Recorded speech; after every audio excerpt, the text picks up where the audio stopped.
Welcome to another video from DIY Daily. We've got 2013 Renault Clio in today. I'm going to show you how to reset the service light. Now this model's got the key like that there. And all you want to do to start with, just pop the key in the ignition and you'll get to stage 2 on the ignition there.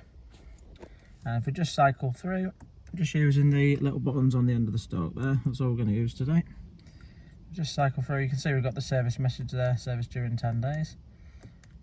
And if you get to where it says service intervals, right, once on service intervals, press and hold the button there, and that'll then reset the service light.